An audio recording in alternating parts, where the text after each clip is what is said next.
I'll tell you my favorite magic trick I've ever done, and then I'll teach you how I did it. Because I think it really highlights the magic moment mindset. And the basic idea is that I was at this hotel and I was hanging out with some friends, and I walked down to the lobby of the hotel and I saw a buddy of mine, and I went up to him, we started talking, and he's like, hey, I'm getting hungry. I really want some sushi. And in that moment, I made a raw piece of sushi appear at my fingertips. And he literally went flush white and he ran away from me. He wouldn't talk to me for a while.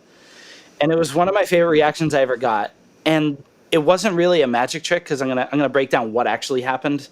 It was being in this magic moment mindset and understanding an opportunity in a setting, because I was focused on other people and what was around me.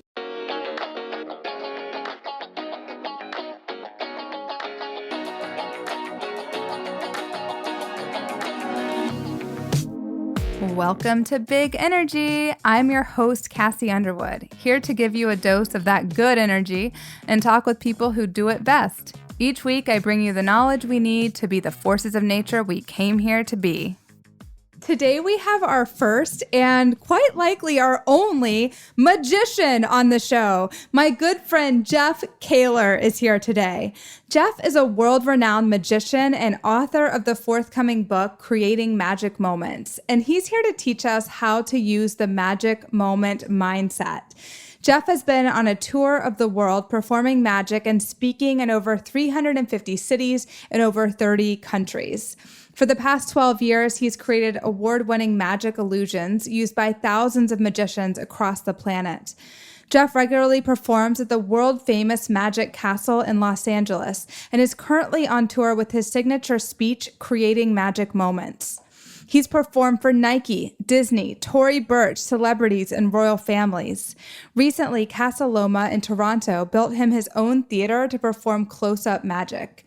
In today's episode, you'll learn how to surround yourself with positive people, what to say if you want to shut down gossip, how to take negative feedback without feeling bad about yourself, why Jeff has never taken even the tiniest sip of alcohol, why he loves the iconic dating book, The Game, the time Bo Burnham's parents threw a pizza party so Bo and Jeff could meet, and lots more.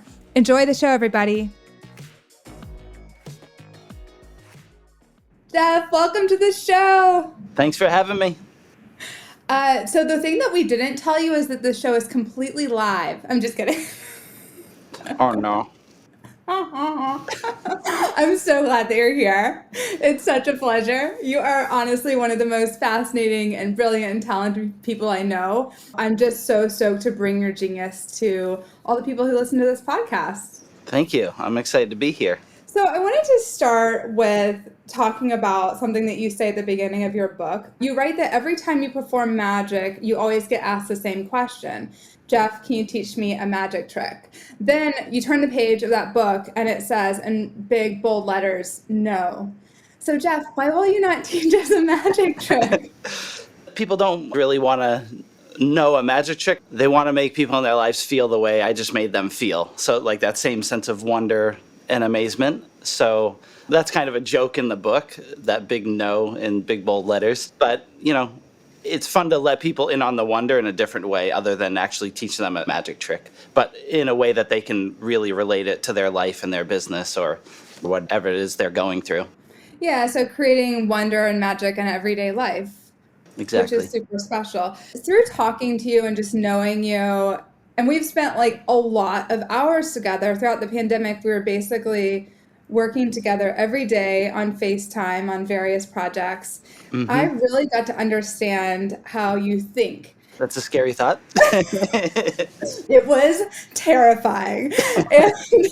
Imagine being in my head, you know? Yeah, I got all inside your brain and I was really scared, but I wanted to know more. And one of the things that was interesting to me is that the way you think is very highly trained based on being a magician. So can you talk a little bit about how magicians think that's different than the average human being?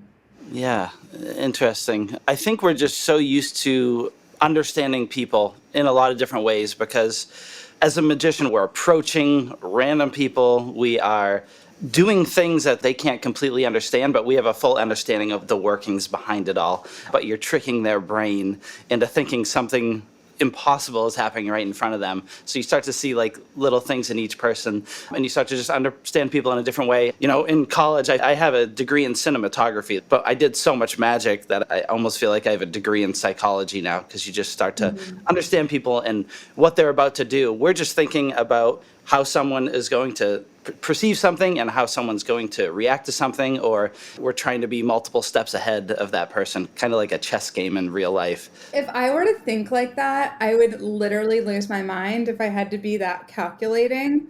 There are like times in life, in working as a teacher or a coach, where I for sure have to think ahead to what someone else is thinking. I need to be able to go into the different corners of their brain and kind of figure out, they're 10 steps ahead and that sort of thing.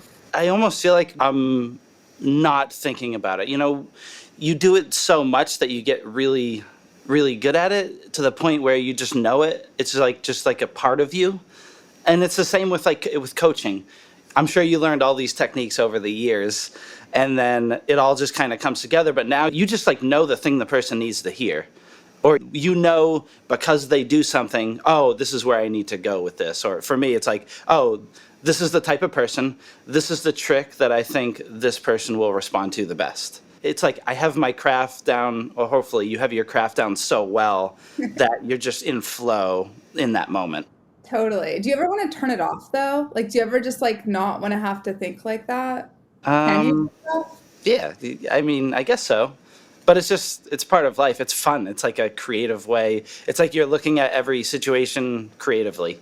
You're playing with every situation, and you're not always doing all the things that you think, but it's always being played with. When I'm in that mode, I feel like way more alive. And I don't want to go through life in a boring way. I want to go through it in an exciting way. Yeah, it's interesting because what I'm doing is much more about requiring consent from people to go there with them, and what you're doing doesn't require that consent. Non-consensual magic, is that what you're saying? I'm doing non-consensual magic. That's your next book.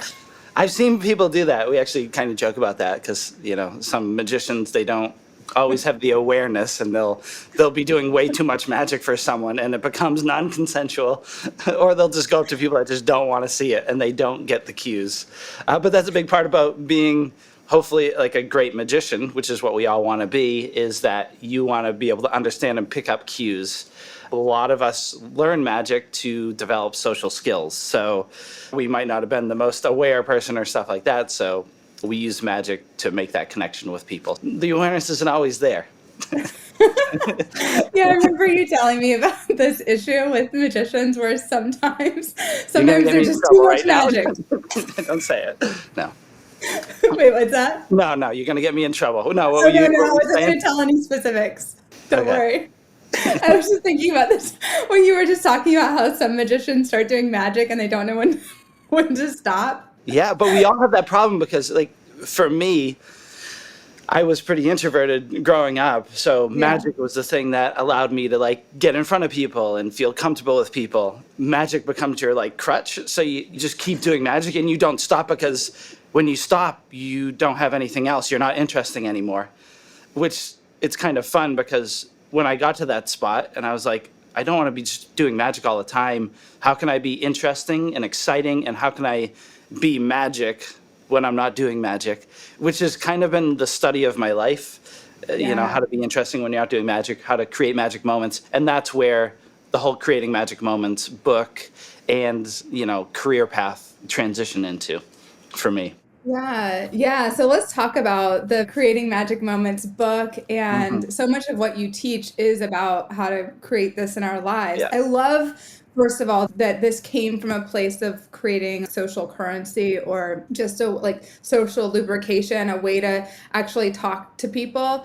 And then it's how do you do that without doing a magic trick? And I think even for me in my own work, I think that probably some of it came from, what do I do when I'm in a social situation? I want to just be of service, right? Yeah. And how do I not want to feel awkward? Because you can just be sitting in a room on the side and be like, I don't know how to talk to anyone around here. It's like, what am I doing? I used to always introvert because I was pretty introverted. Now, when I tell people I'm introverted, they don't believe me, because I'm like a trained extrovert, because I worked really hard at being extroverted around people. You have never taken a drink of alcohol. I have never had even a sip of alcohol or any drugs, nothing. Yeah. This is okay. So yeah, because you needed magic. Magic, I don't know how. magic, Go ahead. it's my drug, in a Yeah. way, it became my drug early on because number one, like working on magic and creating magic ideas, when your mind's firing like that, that's a drug to your mind. And then the other part of it, when you do a magic trick for someone, I'll teach you a simple magic trick. When you do a magic trick for someone and you see them react, people react to magic in a way they only react like a couple times in their life, and they go crazy. I've had the nuttiest reactions. People have like run out of a room screaming. People I just met run out of a room screaming. Like that happens all the time. Recently, a guy just started literally tearing mid-show, crying in the front row because he was just emotional and he was in the moment. And when you start to experience stuff like that, that became my drug. That's what I wanted to do instead of like getting wasted like everyone else seemed to be doing. Yeah. What made you decide not to drink? I think there were a handful of things. The first was that my parents always did a lot for me, and I always had a lot going on, and I just didn't want to screw anything up in my life. I was always a leader in sports and everything I did, and I just wanted to lead in an intentional way that I thought was the way to lead, and drinking was not part of that. I think setting that example was good. And then the other part of it is I feel like I've always not wanted to do what everyone else was doing. Because if everyone's doing it, it's probably not the right thing to do. And I'm happy I went down that path because a lot of my friends in college, for example, I go to college, I'm playing sports in college on the lacrosse team. And the lacrosse team, it's the biggest drinkers and partiers. They're super fun, huge drinkers and partiers. And so while they're all drinking and partying, I'm like, you know what, I'm going to do magic at all the parties. I'm going to get way better. So I spent 4 years mastering magic. All my friends, they spend 4 years mastering getting wasted. And the funny thing is that now I get paid to travel the world and do magic because of that time. And they're not getting paid to travel the world and drink. So, It's which such is a shame. yeah, which is an important lesson. I love talking to college students because when you're in this place where everyone around you is drinking, you're partying, and it's so easy to go down that route. It's easy to do that, but the hard thing is when you get out, you don't have anything. So how can you spend that time maybe developing something that's more useful than just kind of getting wasted? I'm not saying don't drink at all, but think about what you're doing. Yeah, that's really good advice. You actually are really into mentorship, and you were raised by a lacrosse coach. Yep. You've had a lot of incredible mentors over the years. Can you talk a little bit about why that's important to you? I think one point highlights it all. One of my mentors, his name's Giovanni Lavera. When I started working with him, I was helping him with video work. And he sat me down one day and he's like, I would love to work with you. If you help me with this video that we're working on, I'll help you skip 10 years in your career. And he was wrong.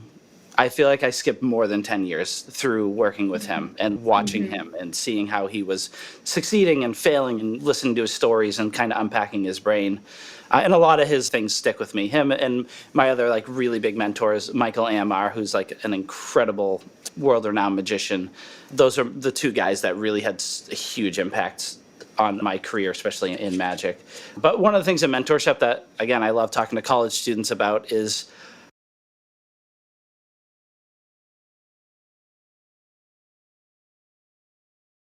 Mm-hmm.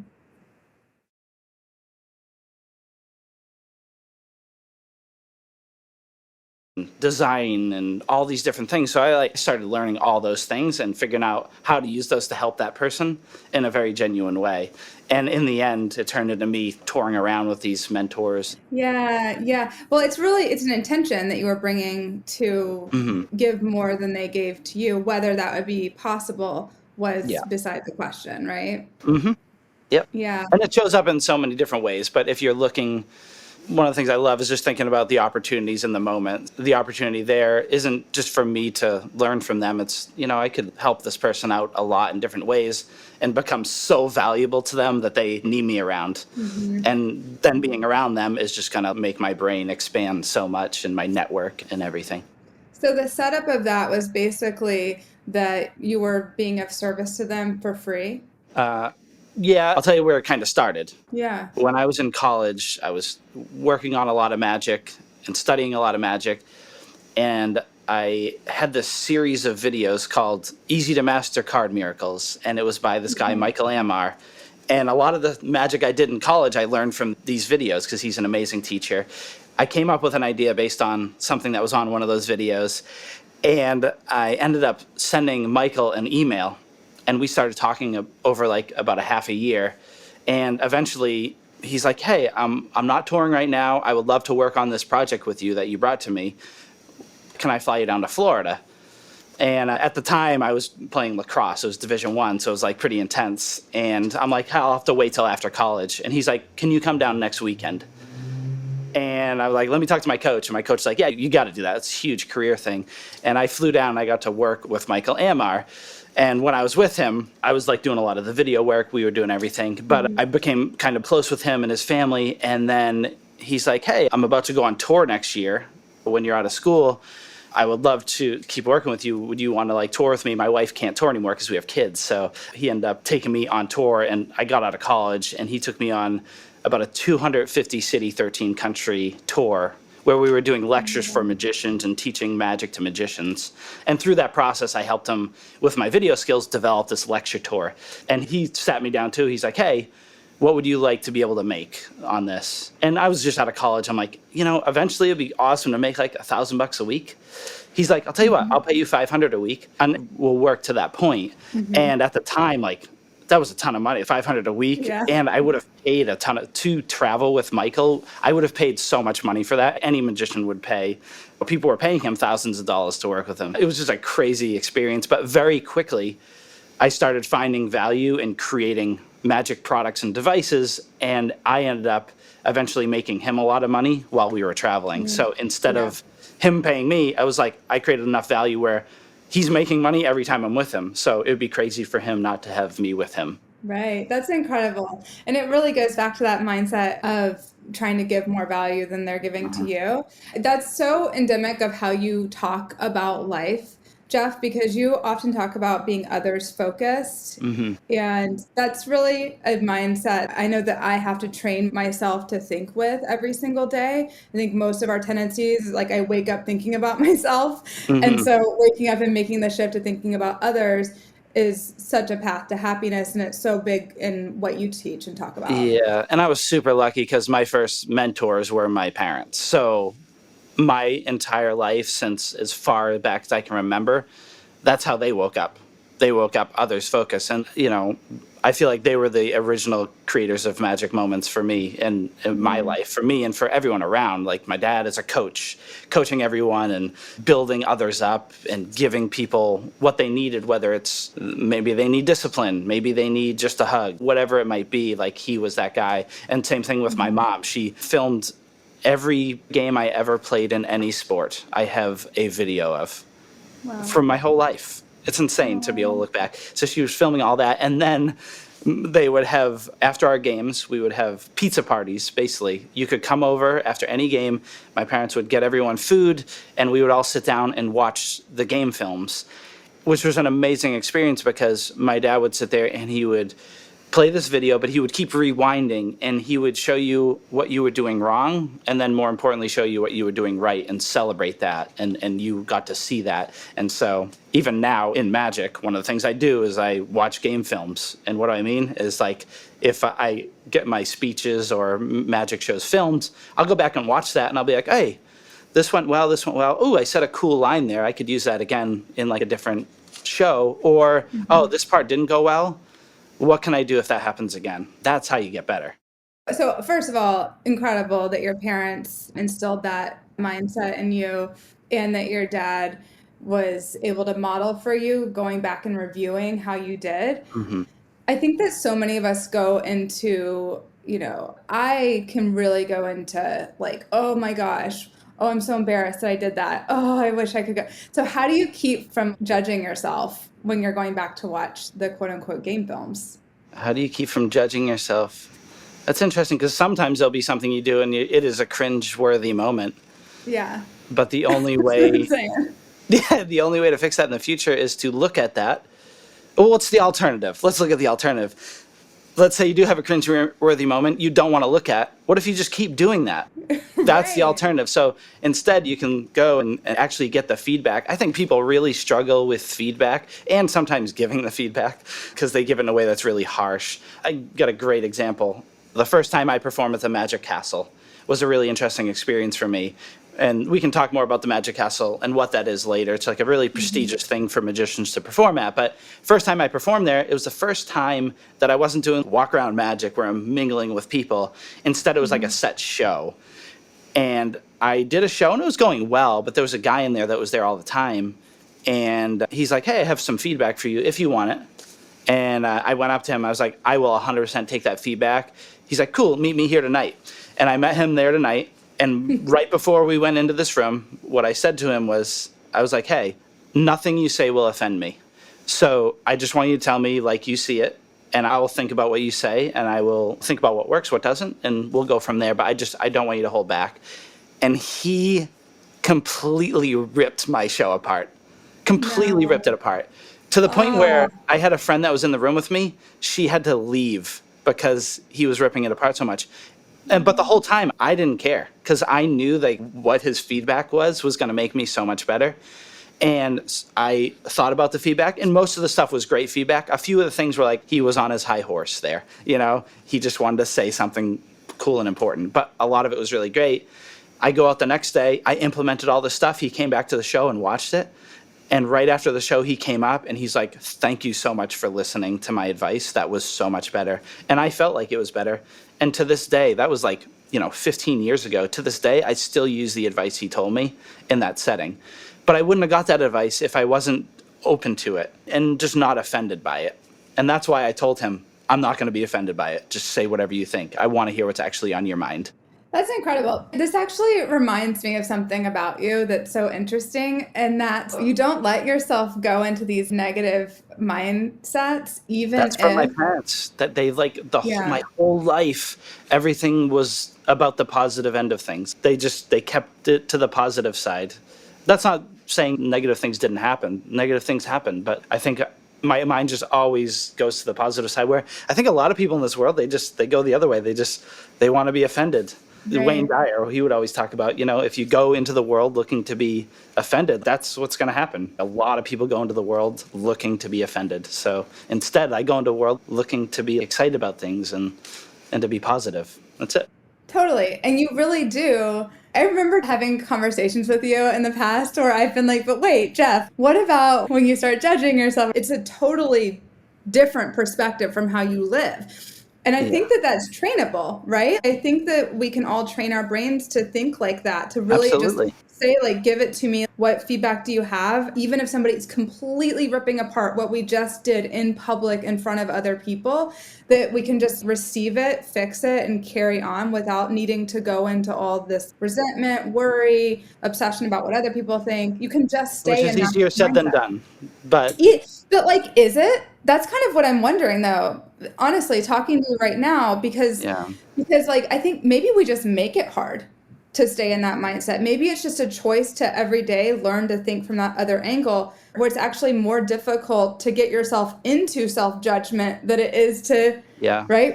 Well, that's why it's also important to the people you surround yourself with. That's super important. Yeah. So, if you're surrounding yourself with negative people, that's where your mind's going to end up going. And you got to be super careful about that. So I'm in a spot, especially in my life right now, where I have zero time for people that are putting other people down or negative or talking about people behind their backs. I just have no time for that. Now I will call it out. There are situations in the past where something happened, I didn't call it out. And I will not, now I will just not do that. And I'll just call it out. And a lot of times I'm very sarcastic, so I'll do it in a funny way, in a way that makes them realize, oh, maybe we should stop talking about someone in a bad way, Yeah, so in the moment, you'll just say something. Yeah, so for example, if people are talking bad about someone and they get the conversation going, it's slowly going down a bad path, I'll just be like, hey, what's one nice thing about that person that you could say right now? And I will make them say something nice about that person. But it makes everyone laugh. And even if they don't say something, they'll start laughing and realize, you know what? You're right. What are we doing with our time right now? This person's probably trying so hard. Yeah. And who knows what's happening in their life. And they're probably trying so hard to do well. Or maybe they're just in a bad mindset. And we're not helping by talking about it like this right now. That's so compassionate. It's so interesting too because I happen to know, maybe this is off limits, but I'm just going to go here. I Oh, happen to know no. that you are not religious. No. A lot of people think I am. And I speak at churches very regularly. I feel like I'm very connected. I don't know what that means, but I feel like I'm extremely connected with people and in the world and energy, whatever that looks like. Yeah. Yeah, it's interesting because a lot of people have to go to church or do some spiritual work or something like that, some really direct, meditate every morning, go to a 12-step program to get where you are. And I don't know if this is just how you are. I happen to know your brothers, and you guys all are kind of like this. You're all very That's what great parenting does. Yeah, I'm so yeah, thankful for it because I thought that type of parenting was normal. Like growing up, you're just like, oh, this is how it is. And then you start to realize, even friends of yours that are great, some of them just have such messed up home lives. And and especially, those early years of like year 1 to 8, that's super important time, as you obviously know, in like developing right. people's minds. That can have a huge effect on the rest of your life. Luckily for us, and I know my parents, it wasn't always easy for them. Like my dad had, tricky business partnerships that were really hard at different times. I never knew. Growing up, all this stuff was going on behind the scenes. So, like, our house was just always very happy. All my brothers, we always got along. Even my brother Steve, who was always the instigator. For the most part, we always got along. He would push our buttons, but that was part of it, You always have to make a little poke at Brother Steve. Brother Steve's the best. Even Brother Steve.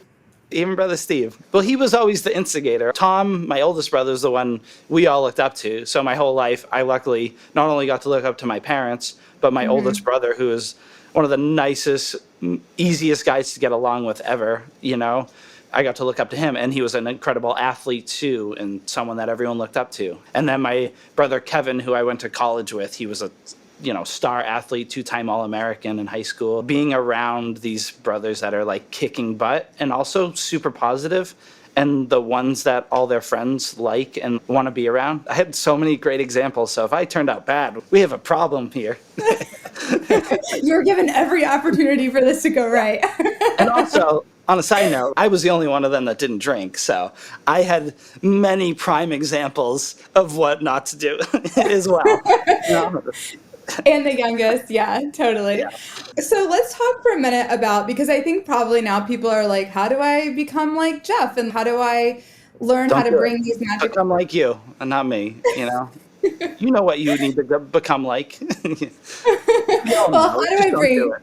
Wait, what did you say? I said, we all know what we need to do. We just don't do it, right? That is the damn truth right there. Yeah. Yeah, because it's really about self-healing. It's about self-coaching. I think that we all know. It's just sometimes we need somebody to reflect it to Sometimes us. we need a Kassi in our life. Well, we need a Jeff. Like, I was like, even the beginning of the pandemic, when the pandemic hit, like, I lost a lot. My career was at an insane level.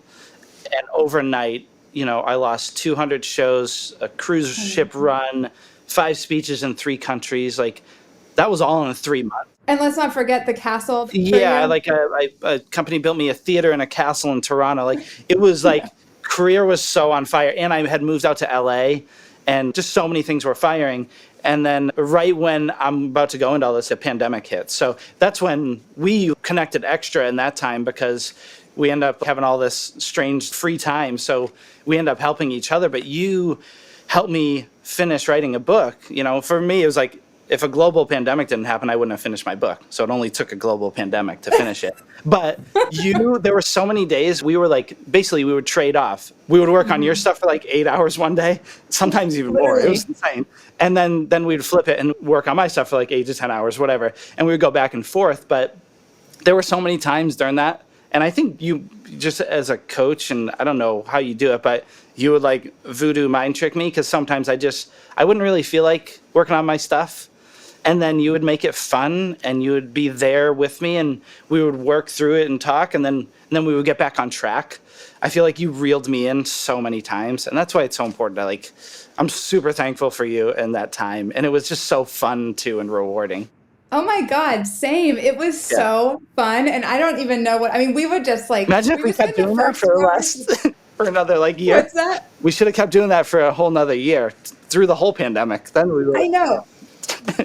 Like, imagine the possibilities. Okay, we're gonna get some stuff back on the books, but seriously, like, Yeah. we would just have so much fun the first 2 hours just talking. You were showing me magic tricks, and then Yeah. we would work on the book. Yeah, it was super fun. And I don't know if I was doing any voodoo magic, but I was definitely interested in your magic. So I want to talk about, like, what is the magic moment mindset? Because this is a game changer, everybody. Where do I begin? Magic moment mindset. When I teach it on stage, people want a simple structure. So the structure for me is first the magic moment mindset, then breaking patterns, conspiracy theory, and kicker ending. Like, I have this basic structure that I give people. But the first part is really all about being in the moment. For me, it's having my craft down. We were kind of talking about so earlier, having your craft down so well that you're fully present in what you do. Because people know when you're not present. When people are popping on their phone when you're like out to eat with them and stuff, people feel that. And Yeah. so how can we be present in that moment? So when I talk about the magic moment mindset, there are a lot of strategies you can do, but I'll give you actually one a fun story about the magic moment Yeah. mindset. I'll tell you my favorite magic trick I've ever done, and then I'll teach you how I did it. Okay. Because I think it really highlights the magic moment mindset. And the basic idea is that I was at this hotel and I was hanging out with some friends, and I walked down to the lobby of the hotel and I saw a buddy of mine, and I went up to him, we started talking, and he's like, "Hey, I'm getting hungry. I really want some sushi." And in that moment, I made a raw piece of sushi appear at my fingertips. And he literally went flush white and he ran away from me. He wouldn't talk to me for a while. And it was one of my favorite reactions I ever got. And it wasn't really a magic trick, because I'm gonna break down what actually happened. It was being in this magic moment mindset and understanding an opportunity in a setting, because I was focused on other people and what was around me. And what actually happened is I was at this hotel, I walked down to the lobby, and I saw my friend, and I was walking up to him, and I was about to tap him on the shoulder, and I heard him say the word sushi, but I hadn't tapped him on the shoulder yet. I realized I had sushi in my refrigerator left over from the night before. So wait, So- your hand was like paused. I was over literally his about to shoulder? tap on the shoulder. I heard sushi, and I was like, "Oh my God." And I ran back to my room and I got the sushi. And normally you wouldn't like grab a piece of sushi and put it in your pocket and walk around a hotel room, but I knew it might create a fun moment. So grab the sushi and I go back down. And the cool part is I walk into that same area and he ends up seeing me before I see him the second time. So he runs up to me, he gives me a hug, we start talking, and a few minutes into the conversation, I reach into my pocket and I palm the sushi. And palming, for those of you non-magicians, you muggles out there, is just like hiding something in your hand without people knowing. And it's amazing how much of magic is just hiding something in your hand without people knowing. So I'm hiding this piece of sushi in my hand casually. You don't want to look awkward, but it's in my hand. I'm relaxed. And we're talking, and I start leading the conversation toward food, because I know that if I lead the conversation toward food and he was just talking about sushi, he'll probably bring up sushi again. And sure enough, he's like, "Oh, I'm getting really hungry." I was like, "Oh, what do you want to eat?" And he goes, I'm really craving some sushi." And right at that moment, I just bring my hand up really quick just to like reveal the sushi in my hand. And think about how powerful that moment is. Like, he just says sushi, and I have a raw piece of sushi in my So hand. nice. Like, that's not only raw but cold. It's like, and he like, again, it was so mind blowing to him. And he was actually a very religious guy. He was a touring musician for a Christian band. So he thought I was like the devil. He didn't know what to think of me. Yeah. You're either Jesus or the devil. I don't know which. One of the two. And then, so in addition to the story, this is actually an extra funny thing. Later that night, he goes back and he starts talking to his band about this crazy moment that happened. So later in the night, they all want to hang out with me. So we're all hanging out and we're walking around having a great night. It gets to be like 2 or 3 in the morning. And I'm like, I'm getting really thirsty. And so let's go find a vending machine. So I find this vending machine and I put $1 in and I get a Coke. So I press the button, the Coke falls out, right? Hits the bottom. I was like, "Does anyone else want anything?" And they're like, no, we're good." And then a few seconds later, one of them was like, actually, you know what? I'll have a Coke.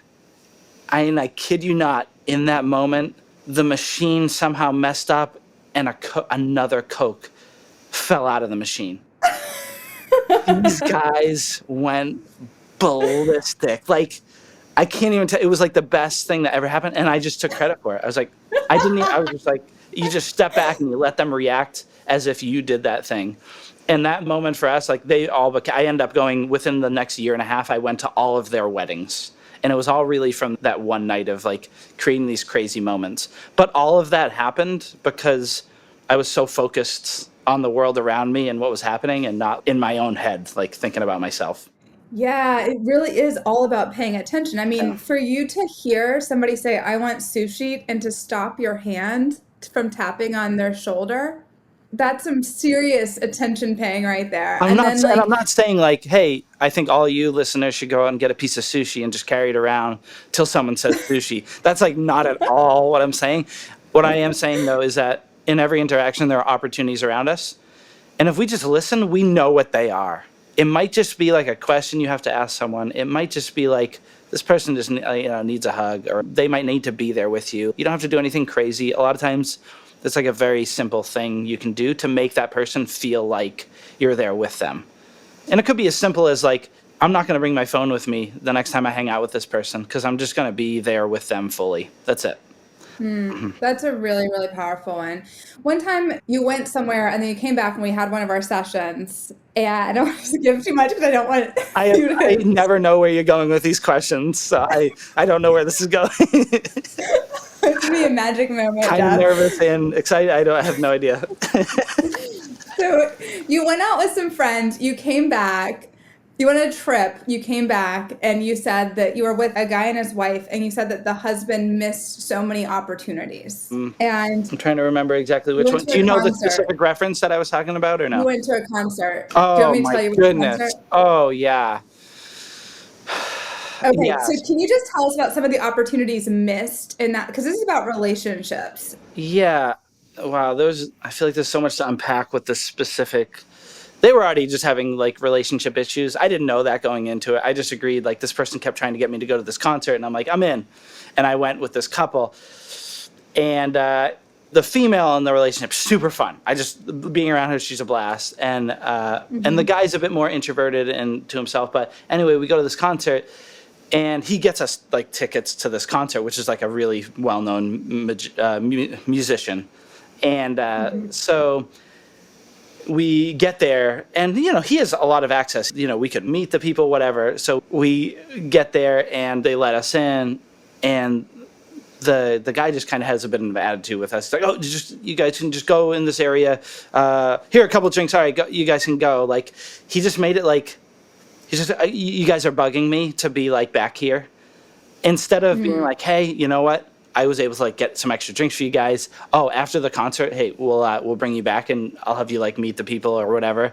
He wasn't looking at it from her perspective, I guess. He could have made like all the little moments special for her, and he didn't. Instead, he was making it a big deal, and how it was all this extra work to go out of his way to like come and meet us out front and different things like that. So he was just one of those people that was just very focused on himself and didn't understand the moment. I don't know if I explained that very well, but Yeah, well, I actually think that's a really common thing that happens. yeah. And where essentially you're saying that he wasn't seeing from her perspective. And Yeah, if he he had, could have made it a little special. Instead, he was focused on how he was stressed out and how just like she was like, hey, we're going to come meet you at the front. And instead of him coming up and like hugging us and being all excited, he was like, oh, you guys are like taking extra time. He could have taken like 5 seconds and be like, I gotta run, but I'm so excited that you guys are here for this concert. Like, you guys got awesome seats. Here, you know what? I snuck some extra drinks in for you. I'm not supposed to do this, but I got you some extra drinks.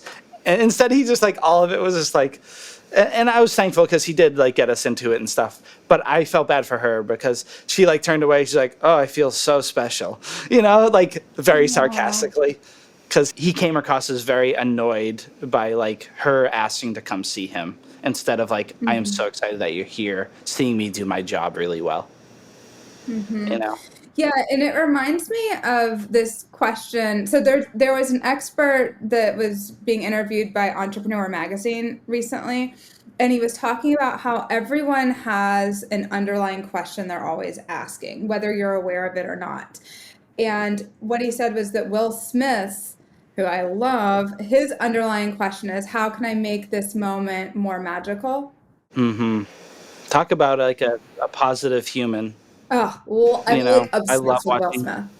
I love watching him in interactions, and yeah, it's so cool. Yeah, and so what I was just thinking about is like if all that would be needed is to ask a different question in that moment, and then everything changes.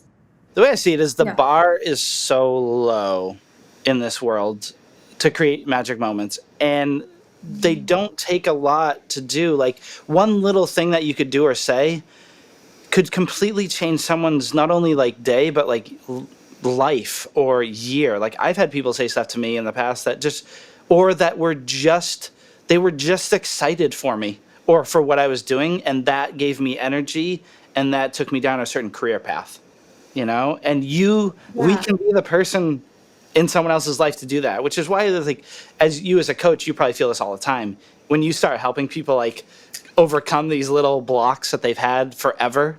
How much energy does that bring you? Like so much energy. Yeah. It's such a cool thing.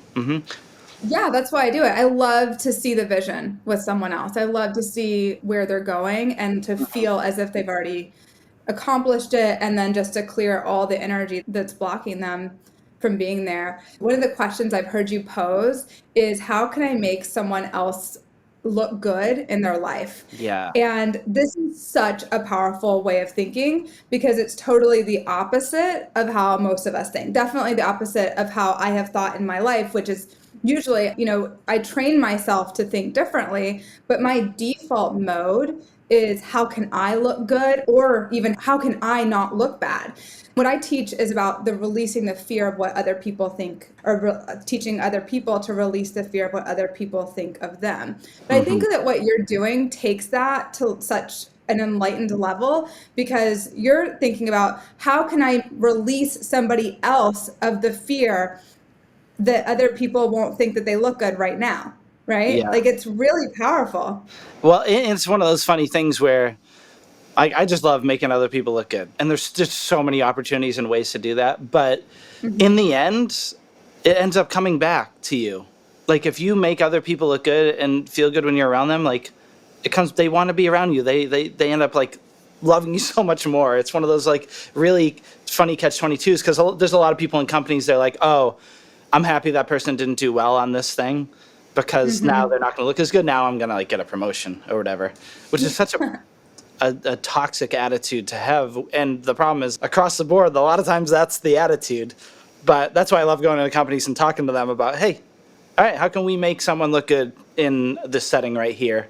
And again, there's a lot of fun ways to do that. A really simple example you could do is, this is something we used to do in Florida. I used to live in this like crazy house that we can talk about. But Oh, we're going to talk about it. yeah, okay. When people we have too many things to talk about on here. It's going to be like a 5-hour podcast. And you know so much about my life that like this could literally be endless. We could go on. I'm realizing that right now. But when people come to our house, when they would leave our house, we would think, okay, how can we make this person look good? And what we would do is we would give them a bag of goodies. And it wasn't for them. It was for them to give the flight attendants as they walk on the plane. It was like a huge oversized bag of candy and things like that. So what would happen is they would walk on the plane, give the flight attendant this nice bag of candy and stuff. I don't know if you've ever done this, like just given the flight attendants candy. They treat you like you're in first I class. can't say I have. Even if you're in coach class, they literally treat you like you're in first class. And that's not why you do it. You do it to make their day. But so I do that, on planes regularly. But when you equip someone else to do it, it creates this awesome moment for them and a connection moment with them and the flight attendant. And then what I always love to do is like, hey, let me know how that goes. So then it reconnects you back where they're telling you about this positive experience that happened. And now it's going to create so many magic moments. I love that. It's like, I love thinking about ways to create multiple magic moments in one thing. And that's where like conspiracy theory comes in. It's like, how can I involve a bunch of other people when a magic moment happens. So it gives them a positive story to talk about. Other people see what's going on, so they like see this cool moment that happens. Then it might change that person's day, where they might go home, like that flight attendant might go home after, and it might change their whole day at home too. They're like, now they're talking about this positive, fun moment that happened. It's just like this crazy ripple that happens. And if you just go through life creating these, like, that's a small little thing to do. It's not hard. It takes a little intention of like getting an oversized bag of candy that they can share, but it's not that hard. Totally. It's not that hard. And even if somebody doesn't want to eat it, just receiving a gift can be so exciting. I think that people go into overthinking or perfectionism on these kinds of things, but it's the gesture Yeah. itself that can make such a difference. Yeah. Another example would be, like, I was leaving my buddy's house, my buddy James Whitmeyer, who's such a great guy. And I was leaving his house and I was about to go meet with another friend, and he actually knew this other friend better. And right as I'm about to leave the house, he's like, wait a minute. And he runs to his refrigerator and he grabs his bag and he throws it to me. And I catch it and I open up and it's some juice. And I was like, what? Why are you giving me juice? And he's like, oh, she loves that juice. So when you go there, just give her the juice. Don't say it's from me, but like, just give her the juice and she'll be stoked. And sure enough, I get to that person's house, give them the juice, and they were like blown away. They're like, how do you know I like this juice? And he did that just to make me look good. But now, like, I'm talking about that so story. That much. was so many years ago, and I'm talking about that story right now because of something he did to make me look good. Yeah. Yeah. So, like, if somebody feels kind of stumped on how to make somebody else look good, is there any, and they don't know anybody who's about to get on a plane? Yes. What is there one like little thing? Because I think this is so fun. I mean, this is real magic moment stuff Yes. right here. Yes. Is there another thing? Is there another thing? Yeah. No. I'm Those just are the kidding. only two things. N-O. Big no. N-O. Yeah, actually, a very simple, like, I'll teach you my favorite tool to teach people, and this is a way to be in the magic moment mindset regularly. And it goes way back. This is not something crazy new, but it fits. And I call it 10 things. And the idea is just like, write down 10 things. So, like, I'm about to go meet with Kassi. What are 10 ways I can make her smile? What are 10 ways I could help her in her life? Whatever it is. And you start writing down just 10 ideas. And they can be terrible. Like, one thing in magic and creating, it's like we come up with a lot of really bad ideas, but every once in a while you'll come up with some really great nuggets. So you start writing down 10 ideas. The first 5 or 6 are easy. Then you get to like 7, 8, and it starts to like work your creative muscle, and it gets tough. But the point is, like, get all the way through to 10. I do this all the time. If I talk to someone, if I'm like out at a dinner with someone, immediately after the dinner, I'll sit in my car and I'll just pull out a piece of paper or my phone, and I'll just write down 10 things from the conversation. What were things they were struggling with, excited about, anything like that. And what I'll do is, like, next time I hang out with them, before I go see them, I'll pull that note up and I'll just kind of review it and be like, oh, this is what we talked about. Or I'll take one of those ideas and I'll like implement it for them. So if they're like struggling with something, I might find them someone that could help them with that, or get a book, or research that in some way, and find it. A buddy of mine did this for me after I taught him this. I was talking about how I wanted to go to Iceland. And the next day I get an email that's like, hey, here are 10 things I like researched for you I think would be so fun to do in Iceland. And he just sent me that. It cost him $0, but it like made that guy a friend for life. Super cool. Wow. Yeah. That is super cool. So you have like a dossier on each of your friends. Exactly. Yeah, I know. So I used to, when I was in college, side note, I used to be a private investigator. I used to investigate for insurance fraud. And what you'd do is you'd like follow people around and take notes on them.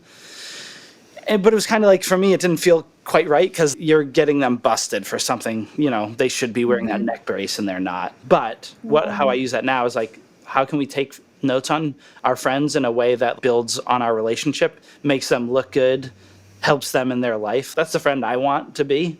And that's when you are that way, that's what shows up in your life around you, like friends that are that intentional and care that much. That is so powerful. Yeah. That is so powerful. This is so good for social anxiety, because I know that there are so many people who have social anxiety, and even with their friends that they have or acquaintances or people who are kind of creating new friends, which I know after the pandemic, I think a lot of people are creating new friendships because they've had to move or just because they've decided to shake up their life in some way. And I love this tool for building friendships. Yeah, if you're about to meet someone new, like be like, hey, what are 10 things I could talk about in this conversation, or a question I could ask? Like that I do. I literally have like little cheat sheets that I have on me. I have one that is just, I do this with anything I'm learning. I build a one-page cheat sheet. During the pandemic, one of the things I learned was hypnosis. So I have a one-page cheat sheet on how to do hypnosis now.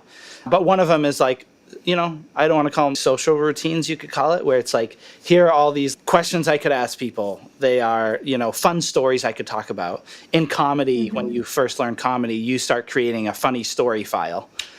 So same thing. What are your funny stories? What are your exciting stories? And a lot of times we don't realize the stories and value that we've created in our life. So it's fun to like go back and write those things down and keep a file of it, because it's fun to like bring those things up. Yeah, I love that. If you're a bad bitch who's ready to create a massive shift into abundance and ease around money, I've got good news for you. I officially reopened the doors to my popular program, Money Metaphysics for Maverick Women. It's a 6-month group program where you receive direct guidance from me, live calls, instant access to my 13-module course, Big Money Energy, plus a 2-day in-person retreat and tons of other live support and content. Learn more about the program at kassiunderwood.com/MMMW.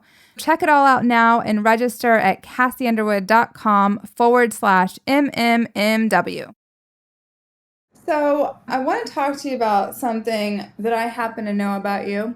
Oh, no. And that is that I know a few things about you. And one of them is that one of your favorite books is Oh, no. the dating book called The Game by Neil Strauss. Yeah. It's about the Society of Pickup Artists. Mm-hmm. So can you kind of explain to us why you love this book so much and like what it's about? Yeah, it's really interesting. So in the book, this guy, Neil, is like, at the beginning, a super nerd who is a writer, just terrible with girls. And eventually, throughout the book, he stumbles upon this secret society of pickup artists, and he starts learning it. And eventually, he becomes like the world's best pickup artist. And the reason I love it, number one, it's just written really well. I love Neil's writing. Yeah. Neil also has books that are not like this type of book. And he has like my favorite podcast right now, which is To Live and Die in LA. And if you haven't heard it, it's on season 2 right now. It is such an intense thing. You're like in the investigation with him, and he's solving these crazy crimes that no one could solve. It's like, it's so well done. Anyway, but this book, what I love about it is, like, for me as a magician, I have to approach a lot of people. And when you're doing close-up magic, you're like a professional interrupter. For example, next weekend, I got asked to do a wedding. I don't do a lot of these, but I just wanted to do it. They're coming out of pandemic. It was a tough wedding time. So I agreed to do like close-up magic at this wedding. I'm going to have to approach a whole bunch of people that I don't know. And me, I grew up introverted. So like, that's when my introversion comes back, when I have to approach random people. Because when you approach people, they're like, who is this person? What are they doing here? Whatever. What this book teaches you is to understand how to approach people, how to be exciting, how to demonstrate value, how to interact with the group. I would say in the end, it's not really about just hooking up with a bunch of people. It's about how can you make yourself a better social human being, and how to work on that. Because a lot of times we're failed growing up where we're not taught these things. We're not taught how to go up to someone and tell them that you like them. Instead, our society teaches us to hide it, and that's what's okay. Or that if you go up to someone, you're a creep. So I think it's just a cool way to understand social dynamics and understand how to deal with people and make them comfortable with you in a way that maybe they will want to date you at some point, What's your favorite takeaway from that book that you've implemented? Favorite takeaway. It's actually kind of funny because the people that he talks about in the book, this one guy, Mystery is actually a magician. He has a magic background. So everything in the book, everything that they teach is like kind of broken down. He would break down like pickup in a way that a magician breaks down a magic trick. So these are the steps. Just follow these steps and this is what will happen. What are the steps? What are the steps? Now you're asking too much. You're not going to want to read the book after. This first step is like approach. How do you approach someone? And one of the rules with that is like there's a 3-second rule. So if you wait more than 3 seconds to approach someone, it gets awkward and creepy. And we all know that person. They're like sitting over on the side looking at someone, thinking about going up to them. And as a female, you probably feel that, like, oh, I know this person wants to come up to me. Now they're being just creepy. Now you think they're a creep. Yeah. And then when you walk up to someone, you don't want to walk directly up to them, right? If I come directly up to it, you want to kind of, it's more like casual. It's like kind of leaning over, you know? And eventually, like slowly, they're going to get more of your attention. You can give them more of your body language, you know? Right. You So can like slowly like turn more toward them. Yeah. So you're less intimidating. If you walk directly up to someone, get right in their face, hey, how you doing? You know, that instead you kind of, it's more of a casual approach. Yeah. Yeah. It's way too much. Yeah. And even like I was talking about, one of the things he does talk about in there, he would carry around a cheat sheet of like, hey, these are the social things I want to try today. I want to tell this story to someone and see how this goes. Or this is how I'm going to approach people. And he would just like kind of write that down and have that on his person so he could step away and look at it. This is kind of a side note, but one of the things that's really fun that I do sometimes is I make trading cards of my friends. This is a way to make people look good. This is one of the other look good things. It kind of relates to this though, where a lot of us have trouble remembering people's names, right? So what I like to do is I'll make a trading card of my friends. When one friend is going to meet another friend, I'll make a trading card where on the front it's their face and their name. So at any point the person can like pull that out and remember their name. On the back of it is 3 sections. The first section is things I know about the person, where they're from, you know, their hobbies, their job. The middle section is how we met, how we know each other. Like maybe we met at a camp, maybe we met scuba diving in Fiji, maybe we met whatever. And then the last section is question prompts. So it's like, hey, ask this person about horseback riding. This person's like, ask them about running, you know, things that might be connected to both of them. So that any point, this person can remember their name. They could have a bunch of questions to be able to ask them. And again, it equips my friends to look good and help them in a social situation that they might not be that great at. Yeah, you're such a connector. I love that. It's just being creative and playing in your, it's being creative and playing, you know? It is. And we've talked about how basically what you're teaching is kind of like the flirty life, like how to just create these moments where people have opportunities to connect and where there's like, you know, big gasp moments and surprises. So how does magic show up in your dating life? Now you're asking too many questions. Go on. Magic's a funny thing in dating life because magic can be either really cool or really creepy. You know, magic can be really cool because I can go into any situation and no one knows me. And then within 5 minutes, take over an entire party and get people screaming and stuff like that. So you end up like being the social center of attention, which for me, I don't love being that. I've been like in a way forced into being that and I'm comfortable with it now, but that's not my natural. But yeah, being the center of attention, that can help. You know, when I go to the Magic Castle here in Hollywood, I'm bringing people into this private magic club, and I am performing throughout the night in there and hopefully doing like a really good show. So that could help with dating, maybe or maybe not. It could help. I'm sure you know. I'm sure you know. And it's just like understanding that mindset that I talk about, the magic moment mindset and things like that comes from being a magician and being socially aware. There's nothing less attractive than a socially unaware human. That's very true. So just being visible, first of all, is one way it helps. But then also just being like aware of everything that's going on. That's helpful for your dating life. But let's look at the opposite side, the creepy side. I sat down. I was with my buddy. I won't say his name. I was with my buddy. And a lot of people are like, oh my God, everyone just loves magic. So if I just went up to someone and was like, you want to see a magic trick? That comes across as very very forward and like desperate. Instead of someone being like, hey, can you do a magic trick for me? You're like, maybe a little later. And now they're like asking, they really want it. So, you know, you got to make people want something, right? People want to chase at something. I don't know. Is that bad? That's good. This is good shit. So you basically are like, the way that you use this, what you understand about magic is to make women wait. You're getting me in trouble.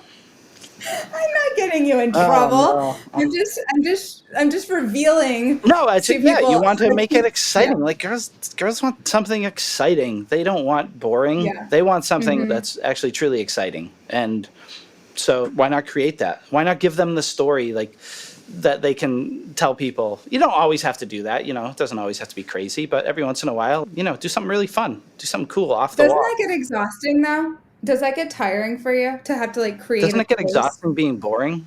That's exhausting. But does it get exhausting creating like a chase or something like that? No, just having fun with it.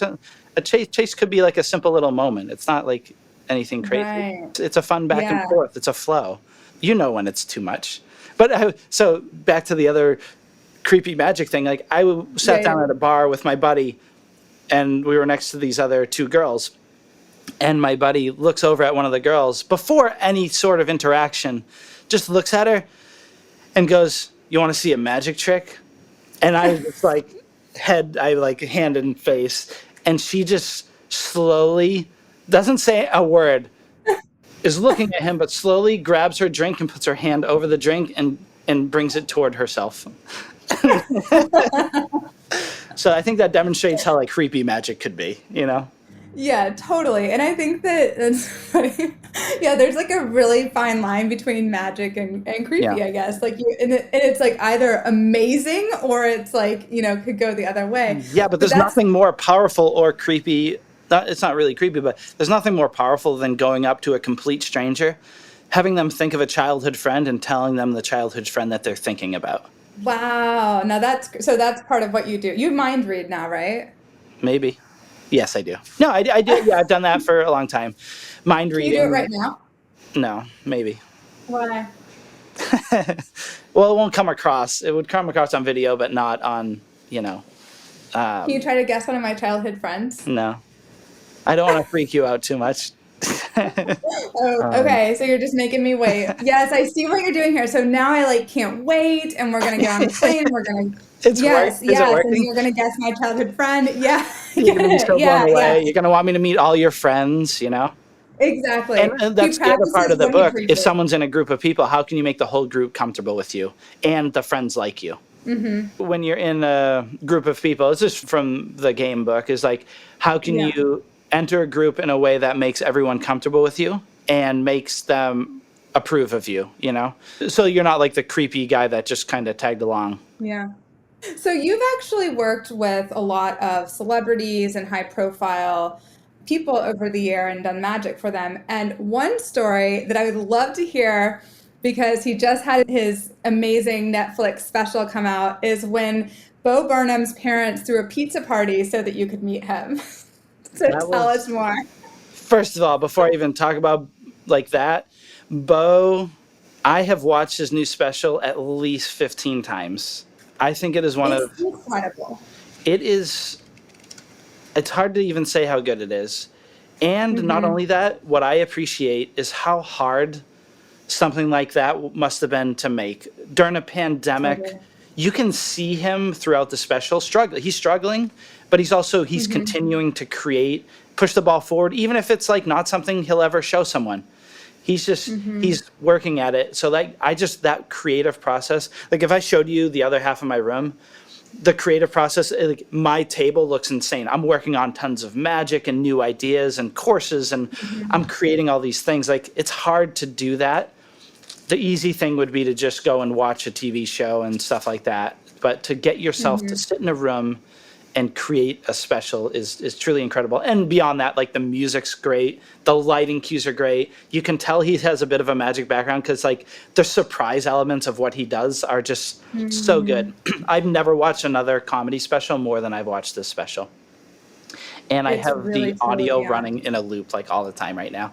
I have been listening to his song All Eyes on Me so many times. I just cannot get enough of that song. I just wake up to that song now.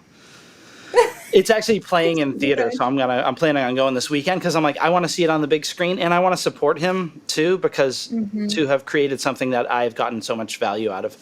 Okay, rewind though, but we'll go to the story you were talking about. Yeah, the So- pizza party. I have an old friend, he's passed away now, but his name was Pete Frates, and if you ever heard of the Ice Bucket Challenge, ALS Ice Bucket Challenge, Pete is the one that was created for. I used to play sports with him back in the day, and I would do fundraisers for him every once in a while, but I was doing a fundraiser on a cruise boat, And my buddy Matt was there. And my buddy Matt, I used to play lacrosse with in high school. He is married to Bo Burnham's sister. And so I was doing magic for them. And his sister is like, you got to meet my parents, are on board. So I go over and I start doing magic for her and her parents. And they're going nuts. They're like, you need to meet Bo. They're like, wait a minute. No, we need to be there when you meet Bo. We want to see you two meet. So they're like, we're going to have Did you already know who he was at that point? I did, because I love his comedy specials. I think totally. all of his specials on Netflix are so freaking good and different, and like the music's hilarious, and you just never know what's going to happen in his special. It's just like all over the place. I love that. Anyway, so I did know him, so I was pretty excited to meet him. So like 2 weeks later, Bo was coming back to the Boston area, which is where he grew up, which is where I grew up. And they invited me over for a pizza party. So I went over there. We just had a pizza party, me, Bo, and his family.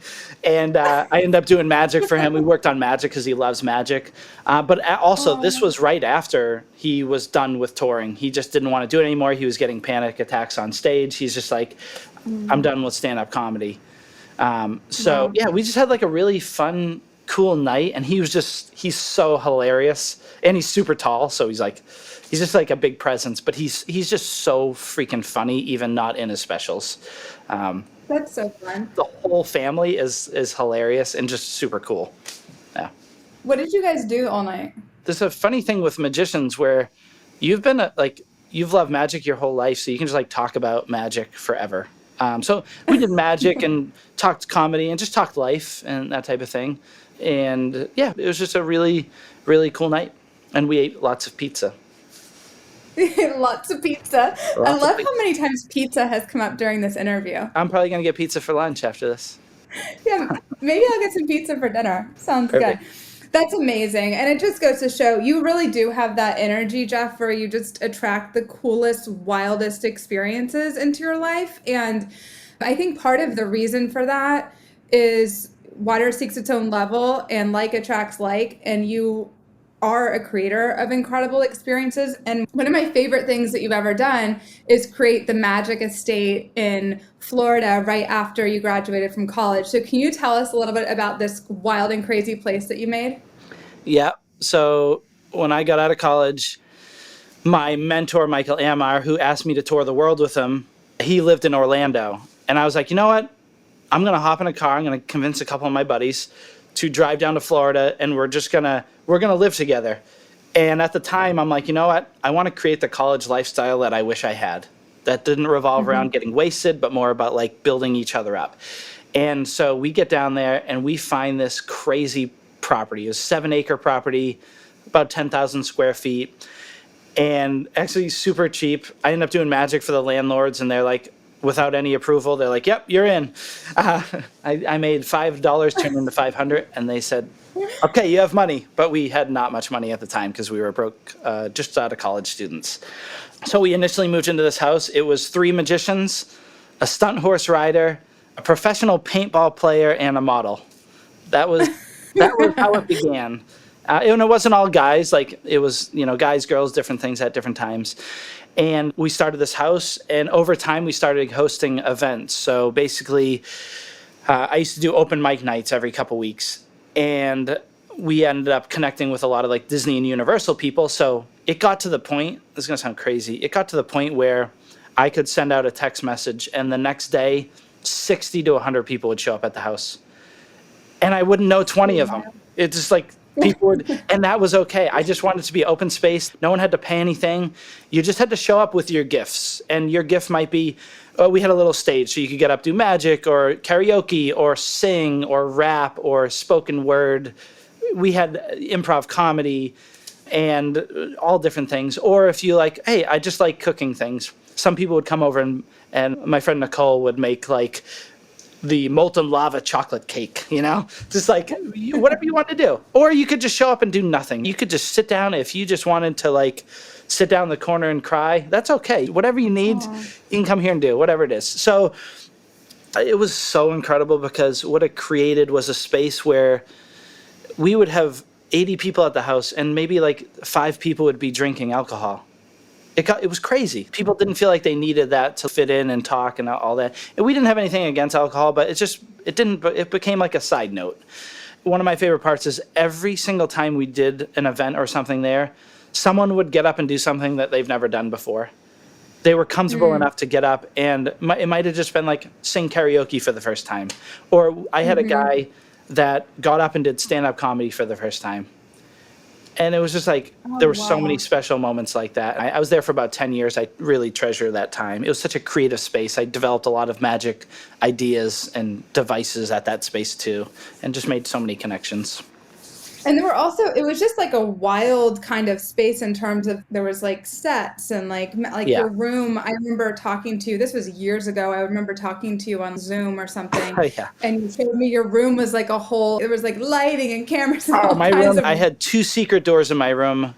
One led to an office and one led to a side studio. I would film magic products and I would film stuff for other people.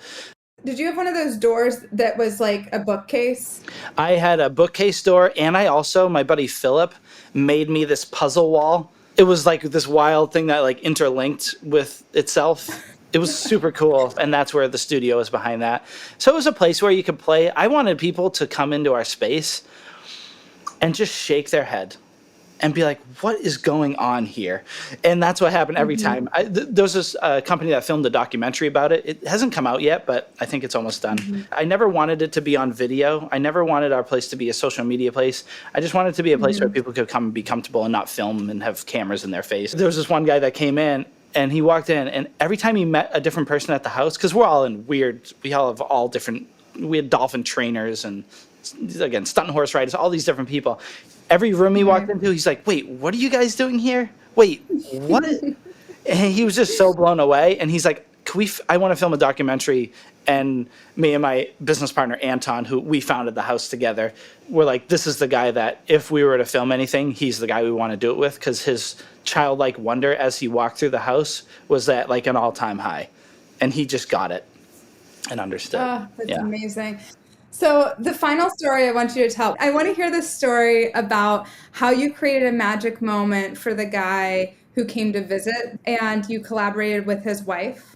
You know, one of the things I talk about when I speak is, and I guess we didn't dive in fully to the magic moment mindset, but is creating conspiracies, right? I love going through life creating these little conspiracies where you bring people in on something to create a magic moment. So one of them, we had a guy, his name is Cody.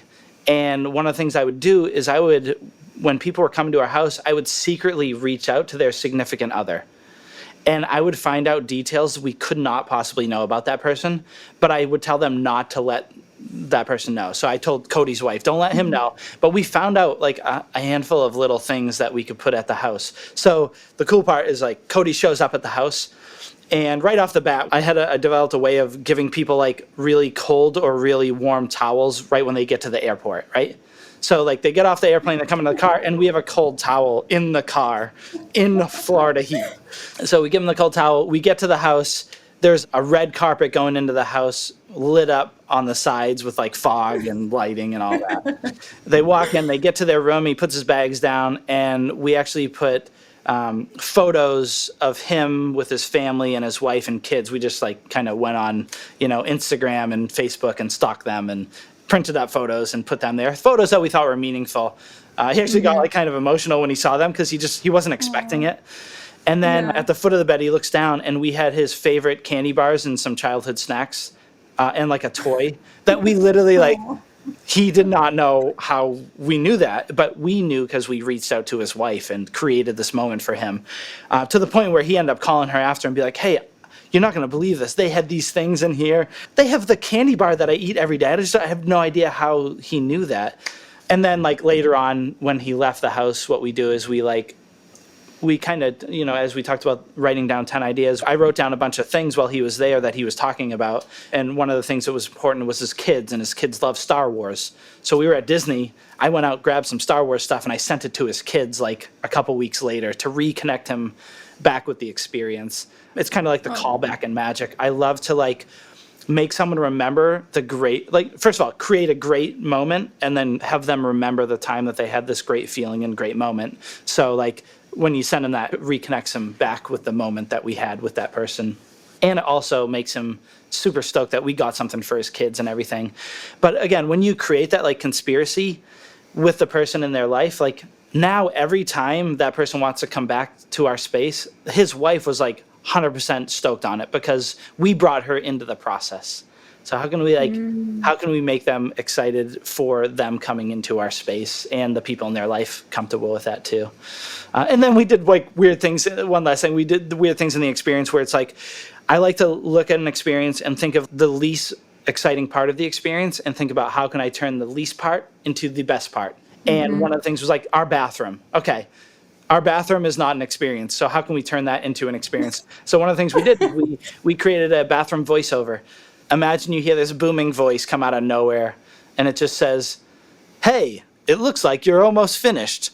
Please sign the guest book on the way out." And there's a guest book in the bathroom, which is also a weird place to have a guest book. And I would just cue that from an iPad outside of the bathroom, and I had a speaker under the sink. And then eventually it got to the point where I would go on Fiverr.com, which is like a fun site you can get anything made, and I would get custom voiceovers made for the people in our house. I would make it like a normal audio track for a while, and then I could queue up a commercial that's about that person or their company. So like imagine you're like in a bathroom, there's just nice casual music playing, it's like Spotify, and then a commercial comes on about you. I mean, that would make everybody feel so good. Yeah, or creeped out. I don't know, but it's Or creeped out. It really, I guess it depends on the person. I would love it. It matches my personality. Yes. I just think that this is so special what you do for people. Switching our mindsets to thinking about others and thinking about how we can infuse more fun into our lives, more creativity, thinking about how we can not just like what can I do for others from like a I need to help you mentality, but like how can I put magic into your life right now and make this feel so fun and special and alive. What a great gift. Yeah, and it's just like there's opportunities for magic all around us, and it doesn't always seem like it is magic because it might be a little thing again, or a little question, or just a little thing you do for someone. Like it's usually the little moments that have the biggest impact on the people around you. Yeah. Yeah. And I have to say, going back to the story about the guy who was coming to visit and you involved his wife, that really must have made his wife feel so considered and in on it. And you're right. It would make her excited about the next time. Yeah, she's in on this little conspiracy and she's in on this little fun secret for her husband. And that will connect them too. It's connecting them even more. Yeah, it's connecting them. It's making a setup so that next time he goes, she's going to be psyched about it. It's really fucking brilliant. So, Jeff, where can we find you? What are you working on now? The best place to find me, jeffkaylor.com. That's Taylor, but with a K. jeffkaylor.com. That's where kind of my performance website is. I have another website, thekayloroption.com, and that's my magic secrets and devices, and that's what I share with magicians. But so if you're not a magician, don't go there unless you want to learn magic. But I'll be performing at the Magic Castle in Hollywood, which is a really cool private club in Hollywood. It's the home of magicians, so I'm performing there August 9th to the 15th. So if you're in LA, let me know. It's like a private club, so you'd have to get in touch with me. And then, my tour schedule is starting to like amp up again. One exciting thing, I just booked a speech for Magnolia, which I don't know if you know that company, but I'm super excited about that. I will be going there in January, but yeah, just you can see I'll be doing conferences, a lot of conferences coming up soon. You have been doing such incredible stuff. I can't wait to see what happens next now that everything has opened up. And seriously, everybody listening, go and be in touch with Jeff because Jeff really is the kind of person who'll be like, yeah, I'll get you into the Magic Castle. Yeah, and I just say yes to a lot of things. So if someone's like, hey, come halfway across the world and we'll go on this adventure trip, I'm like, yep, I'm in. Yeah, he's a yes man. I surprisingly get those calls a lot, but... Yeah, you really do. You really do. You've been to a lot of cool places. Yep. Well, Jeff, I definitely want to have you back because we have so much more we could talk about. And I really hope that everybody will go to your website and click the top button that says book and put your email address in so that you're notified when Jeff's book is out. Yeah. And you can see like on my website, I have a little video. It's like my promo video. It kind of shows you what I do in front of people. And I think it's pretty powerful. So check that out. Kassi, thank you so much. I love you so much. You already know that, but I absolutely think the world of you, and you've helped me in so many areas of my life when I need it and when a pandemic hit especially. So I love you and appreciate you. Oh, same. I love and appreciate you too. And I can't wait to have you back. I can't wait. Thanks, Jeff. Yeah, bye. That was another episode of Big Energy with me, your host, Kassi Underwood. Were you into it? Go ahead and click the subscribe button and leave a review. You can also find me online at KassiUnderwood.com. See you next time. And remember, Money Metaphysics for Maverick Women, my 6-month program, is open for enrollment. Learn more and register at KassiUnderwood.com/MMMW.